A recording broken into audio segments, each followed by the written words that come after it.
Lastly, we will be creating this teardrop post earring. We're going to be using the gemstone beads, and these are a little bit smaller in size. We have a file. Besides the 20 gauge wire that we have been using, we also need a smaller wire in 22 gauge. We'll use the wire cutters, the wire straighteners, needle nose pliers, and the flat nose pliers. Using the 20 gauge wire, we're going to create the frame of the earrings. Using the wire straighteners, we're going to smooth out the wire. Next up, we're going to create the post of the earring. Using our flat nose pliers, we're going to place it into the pliers about 3/8 to 1/2 inch long, and we are going to bend it over 90 degrees. Now we will use the needle nose pliers to create the teardrop shape. We are going to place the wire at the very base of the needle nose pliers. About 1/4 inch down from the post, we are going to place the wire in the pliers at the base and bend it over, wrapping it around all the way to the top of the earring. The size you make your teardrop shape will be determined by what size your bead is.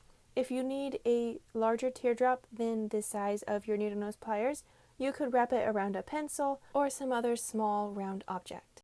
Placing the wire at the base of my needle nose pliers, I'm going to bend the teardrop shape so it has a little more of a round shape, rounded bottom, instead of a long teardrop shape. This adjustment will depend on the size of your bead and how you like the shape of your teardrop to look. Now I'm just going to check real quick to make sure the bead fits in the teardrop. Now that we have made the teardrop the size and shape that we want, I'm going to wrap the long end of the wire around the front of the post. I'm going to use the flat nose pliers to hold the teardrop so that it doesn't lose its shape while I wrap the long end of the wire down and around the post.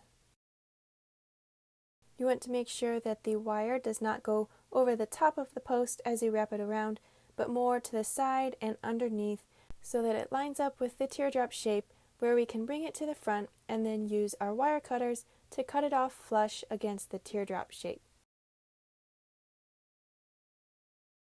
With the wire cut, I'm going to use the flat nose pliers to tighten down that end and make sure that it is tight against the post and the teardrop shape. Gently squeezing it against the post as well as against itself to make sure that it will not slide or move around. Now we will use the file to smooth the end of the post.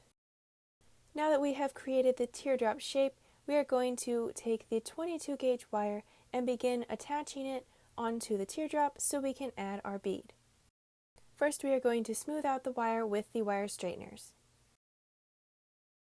And then we are going to slide the bead onto the wire.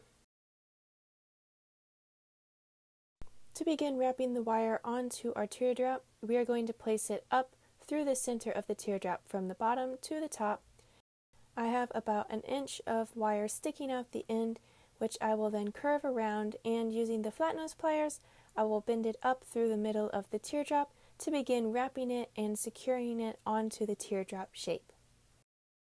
Having brought up the end of the wire through the teardrop shape, I'm going to pull both ends of the wire as tightly as possible to secure it onto the teardrop shape.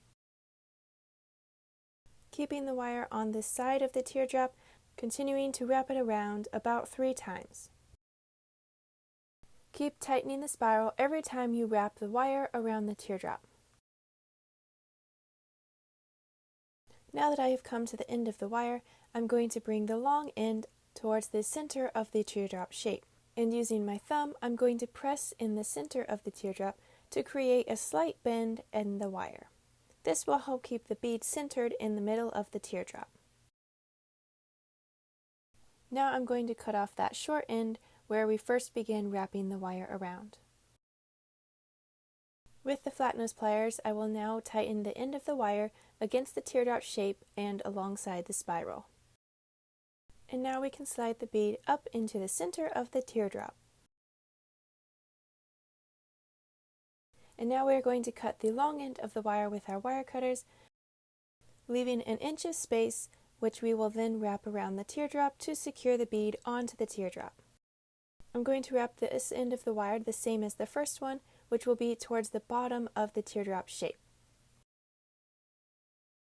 Using the flat nose pliers, I will bend the wire and tuck it down through the teardrop shape, pulling it out the other side and tightening it as much as possible, and then continue wrapping it around until I am to the end of the wire. Keep in mind as you are wrapping the wire that you want to tighten the spiral every time you bring the wire around, squeezing it together. When this second spiral matches the width of the first spiral, we will bring it around to the back of the earring, where we will then cut it off with the wire cutters. With that extra wire cut off, I'm going to take the flat nose pliers and tighten down that spiral as well as the other one, making sure that everything is tight and secure, flattened against the teardrop so that it will not slide up and down within the teardrop shape and that no sharp edges are sticking out. And then repeat all of these steps for the second earring. And there you have the floating bead teardrop post earrings.